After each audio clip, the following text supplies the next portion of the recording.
बिस्मिल्लाहिर्रहमानिर्रहीम। अस्सलाम वालेकुम। आपका दोस्त सलमान हैदर। दुआ है परवरदिगार से कि उसने आपको और आपके अहले खाना को अपनी हिफ्ज़ व अमान में रखा हुआ। नवाज शरीफ की वापसी की राहों के जितने भी कांटे ना एक एक करके चुने जा रहे हैं। आगाज़ इसका ऐवान सदर की मुलाकातों से हो गया और इसहाक डार साहब जिनको डिप्टी वज़ीर आज़म कहता है उससे हो गया। फिर उसके बाद पंजाब में गुलबर्ग की एक मुलाकात हो गई। फिर लंदन में सालिक हुसैन साहब चौधरी शुजात के रिप्रेजेंटेटिव बन के मुलाकात की और मेरे पास ये इतलात है कि चौधरी शुजात साहब भी बहुत डेस्परेट हुए हुए हैं नवाज शरीफ से मुलाकात करने के लिए, पुराना ताल्लुक की बिना पर। ये बकायदा मीडिया को खबर फीड इन की गई है, मैं आपको वो खबरें बता रहा हूँ। फिर उसके बाद अब कल से एक धुआंधार सेशन शुरू हो चुका है मुर्दा वर्कर्स को जिंदा करने का, डेड एक्टिविटीज़ के अंदर थोड़ी जान लाने का। सामने मजमा दिखाते नहीं कि मजमा कितना, लेकिन बहरहाल वर्कर्स कन्वेंशन का आगाज़ हो चुका है और 17 दिसंबर तक ये सब चीज़ें होनी। ये सारी वो चीज़ें हैं जो मियां मोहम्मद नवाज शरीफ की वापसी के साथ रिलेटेड है। मगर कुछ दीगर काम भी शुरू हो गए। नवाज शरीफ साहब भी 2 रोज़ पहले एक्टिव हुए हैं। अपने पसंदीदा 2 सहाफ़ियों को, एक को दाएं रखा एक को बाएं रखा और दोनों यूँ हाथ बंद करके यूँ खड़े हुए थे और मियां मोहम्मद नवाज शरीफ साहब खड़े होकर खिताब कर रहे थे उन दोनों से, ताकि पाकिस्तान के मीडिया को वो खबर तमाम की तमाम पहुंच जाए, जिसमें वो अपनी मजलूमियत बता रहे थे कि हमारे साथ जब भी हुआ मजलूमियत में हुआ, ज़बरदस्ती हमें जलावतनी करवा दी गई, ये हो गया, फलाना हो गया, हम तो कभी कसूरवार ही नहीं थे। ये सब चीज़ें थी। और फिर मैंने आपको कल एक खबर दे दी थी कि सर्टन लिस्टें भी डेवलप हो गई हैं कुछ चैनल्स की कि जो नून लीग को सपोर्ट नहीं करे, मियां मोहम्मद नवाज शरीफ साहब को सपोर्ट नहीं करे। कुछ एंकर्स की लिस्टें बन चुकी हैं और ये कोई और नहीं, हामिद मीर साहब भी ये कोड कर रहे थे। मीर साहब उस पर कह रहे थे कि हम एक्शन लेंगे या हम एहतजाज करेंगे। वो लेंगे नहीं लेंगे लहदा बात है, लेकिन खबर बहरहाल मीर साहब दे चुके थे। आज कुछ नया चीज़ हुई है जी। माहौल को मज़ीद मियां मोहम्मद नवाज शरीफ साहब के हक़ में लाने के लिए माहौल बनाने की कोशिशें हो रही हैं। अदालतों को रवायती अंदाज में, एक तो मुझे क्यों निकाला, रैली में भी अदालतों को प्रेशराइज किया गया था, मगर यह रवायती अंदाज में मजीद प्रेशराइज करना या ब्लैकमेल करने की कोशिशें शुरू हो चुकी हैं। जारी बात है, मियां मोहम्मद नवाज शरीफ को पाकिस्तान आना है तो उनको या तो हिफाजती ज़मानत लेनी पड़ेगी या जेल जाना होगा या जेल जैसी किसी जगह पर जाना होगा। ठीक है, ये भी ज़हन में रखिएगा, किसी गेस्ट हाउस को भी जेल का दर्जा दिया जा सकता है। वज़ीर आज़म जो भाई है ना, तो ये सब हो सकता है। तो फ्रंट पे डेफिनेटली अदालतें होंगी। जो कुछ भी नवाज शरीफ साहब की किस्मत का फैसला होना है वो अदालतों से ही बाहर निकल के होना है। फिर अवाम और ये वर्कर्स कन्वेंशन ये सब चीज़ें होती रहेंगी। तो अदालतों को इस मौके पर ग्राउंड बनाना शुरू की गई है। मजलूमियत का एक बार फिर से रोना शुरू हो गया। पाकिस्तान के अंदर भी लंदन से आगाज़ हुआ। मियां मोहम्मद नवाज शरीफ साहब ने खुद कर दिया था उसका। शाहिद खाकान अब्बासी साहब आज अखबारों के एडिटर्स के साथ गुफ्तगू कर रहे थे। उन्होंने कहा अदालतें अपने फैसलों को दुरुस्त करें। ये शाहिद खाकान अब्बासी साहब साबिक वज़ीर आज़म नून लीग के सीनियर रहनुमा ये कह रहे हैं। और वरना कौन करेगा अगर अदालतों ने नहीं किया। और साथ आज फिर उन्होंने नैब को बंद करने का दोबारा मुतालबा कर दिया। वही नैब के ज़रिए केसेस बन रहे हैं और वही इनको बंद करने का मुतालबा भी कर दिया। मेरा ये कहने का मतलब है कि अदालतों से यहाँ तो एक समझ में आ गई, लेकिन अदालतों जो बात जो दिल को लगे, तो अदालतों से खुश तो कोई भी नहीं है। इसीलिए 130वां नंबर है पाकिस्तान के अदालती निज़ाम का, पाकिस्तान के अदालतों के फैसलों का 130वां नंबर है पूरी दुनिया में। ये मुस्लिम मुल्क में 130वां नंबर है। अच्छा, पीटीआई को ले लें, खुद इमरान खान साहब की FIR, कितने जलसे हो गए, कितने जुलूस हो गए, कितने लोग सेनेटर्स ने रैलियां निकाली, कितने प्रेसिडेंट को ख़त हो गए, कितने प्राइम मिनिस्टर को ख़त हो गए, कितने चीफ जस्टिस को ख़त हो गए, आज तक नहीं हुआ उस FIR के ऊपर। अरशद शरीफ साहब का केस भी 43 दिन बाद अदालत ने सुओ मोटो लिया। अच्छा जी, आज़म सवाती की जहाँ इज़्ज़त को तार तार किया गया, तो वहीं उनकी ज़ुबान को बंद करने के हवाले से जिस तरह के हथकंडे इस्तेमाल किए गए वहाँ भी नहीं किया। तो चाहे शायद खाकान अब्बासी हो कुछ हो, डेफिनेटली अदालतों को देखना, मगर हर एक को अपने रुख के ऊपर करके नहीं देखना। तो अदालतों से खुश कोई भी नहीं है इस सिचुएशन के अंदर। लेकिन बहरहाल नवाज शरीफ साहब की वापसी से मुतल्लिक अगर ये चीज़ हो जाए तो अभी इन्होंने शुरू हो जाना है। आज 4 बजे एक प्रेस कॉन्फ्रेंस भी है शहबाज शरीफ साहब की, अभी उससे भी मुतल्लिक मैं आपको बताता हूँ। तो ये एक माहौल है अवाम को इस हवाले से, वर्कर्स कन्वेंशन के हवाले से, मीडिया को बयानियाँ देने के हवाले से। आपको कल नवाज शरीफ साहब की समझ में आ गई जो लंदन से वो खिताब कर रहे थे 2 साफियों की मौजूदगी में। और बैकग्राउंड पे कि इस माहौल को कंफर्ट किस तरह रखा जाए, आपको ऐवान सदर की मुलाकातों की समझ आ गई और सालिक हुसैन की और चौधरी शुजात वाले इस चैप्टर की समझ आ गई।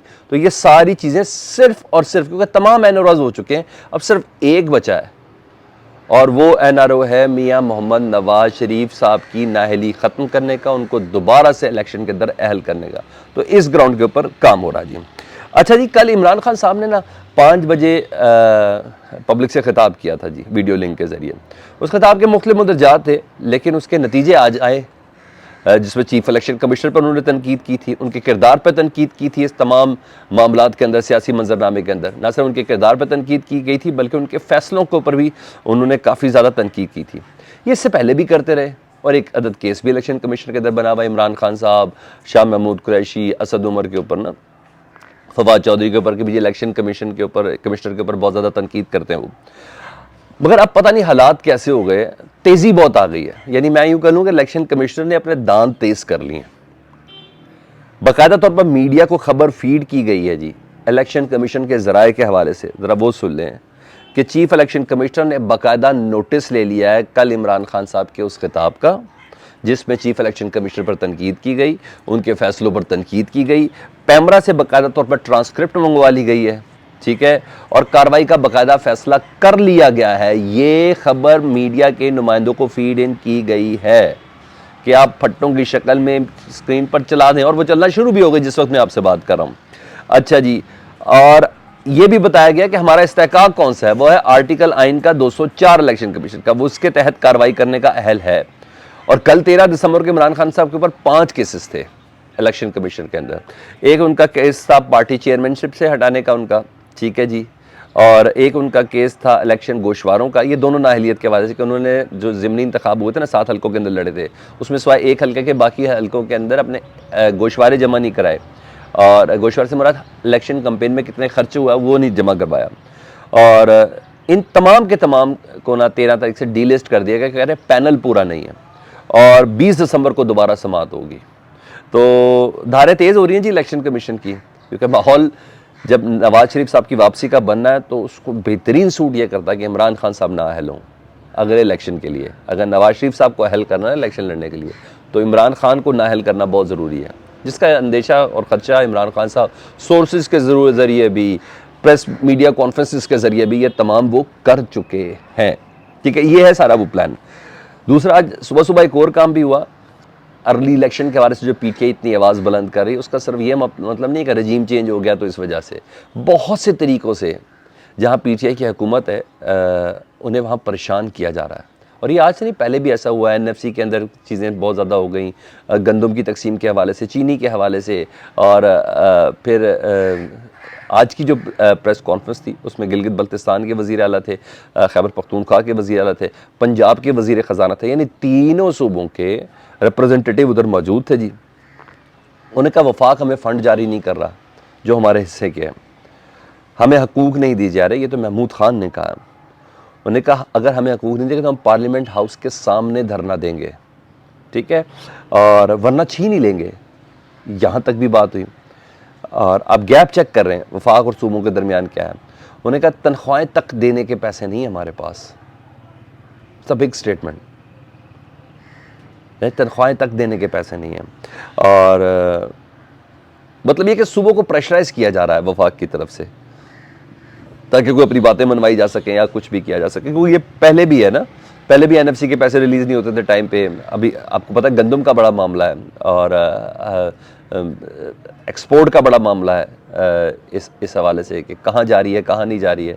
वफाक अफ़गानिस्तान भेज रहा है या दूसरी चीज़ें ऐसी हैं, क्योंकि ये तो कारकर्दगियाँ तो ये सारी चीज़ें सामने बताई नहीं जा रही, लेकिन कोई तो है ना जो ये निज़ाम मुमलिकत चला रहा है, और जिसमें दिन ब दिन महंगाई बढ़ती जा रही है।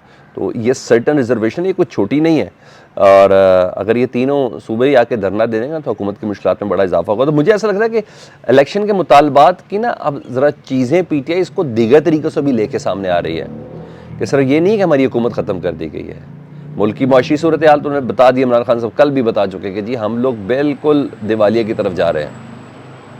और सूबों केपी के इसलिए असम्बली तोड़ा है क्योंकि केपी के को उसके हकूक़ नहीं मिल रहे। पंजाब इसलिए असम्बली तोड़ा है क्योंकि उसको उसके हकूक़ नहीं मिल रहे मरकज़ से, और गिलगित बल्तिस्तान को अपनी रिजर्वेशन है। तो इस पैराए के ऊपर लेके उन चीज़ों को चला जा रहा है। वज़ीर आज़म मैंने आपको बोला कि 4 बजे प्रेस कॉन्फ्रेंस करेंगे, जो खबर दी गई है मीडिया को वो है कि मुल्क की सूरत हाल पर गुफ्तगू होगी। मैं अब आपको बताता हूँ क्या गुफ्तगू होगी, लिख लें।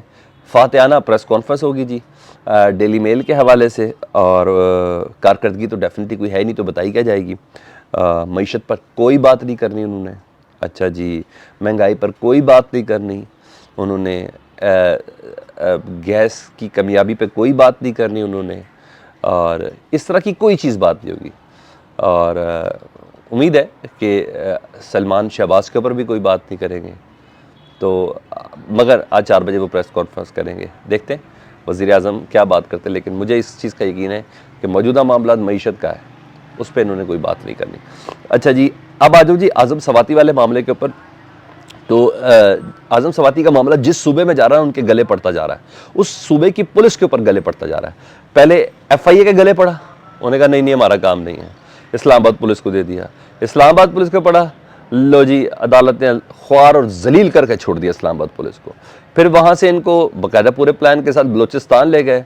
बलूचिस्तान के चीफ जस्टिस ने बुला के पूछा कि IG को कि ये सारे FIR कहाँ क्यों दर्ज की गई इतनी ज़्यादा, किसके कहने पे? कहा मुझे तो मालूम ही नहीं है, ये IG कह रहा था।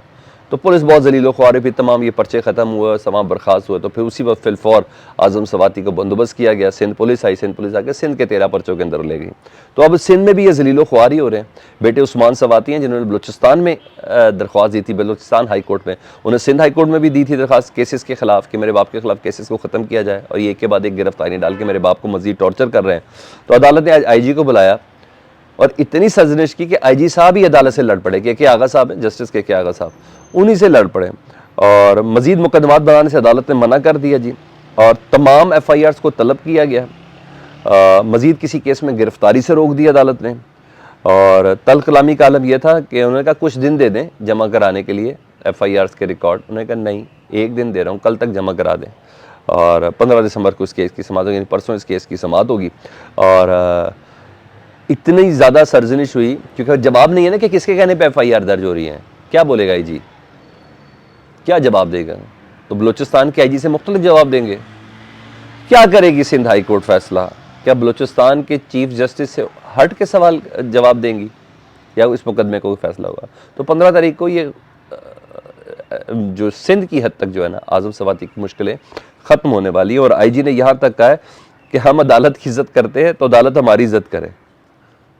तो देखा, अगर आपको इतना इज़्ज़त का शौक है, इस्तीफ़ा दे देकर काम नहीं हो रहा आपका। तो मेमन साहब के साथ ये हुआ है। तो हर जगह पुलिस ही जलीलो ख्वार हो रही है, मगर इस दौरान आज़म सवाती का कद बढ़ रहा है, उनका सियासी कद बढ़ रहा है, और अवाम तो देख रही है कि ये सब क्या हो रहा है। तो जिन्होंने FIR कराई है ना, ये FIR करने वाले जो है ना वो ख़राब हो रहे हैं, मुझे ऐसा लगता है। आपको क्या लगता है? फीडबैक से मुतालिक ज़रूर बताइएगा।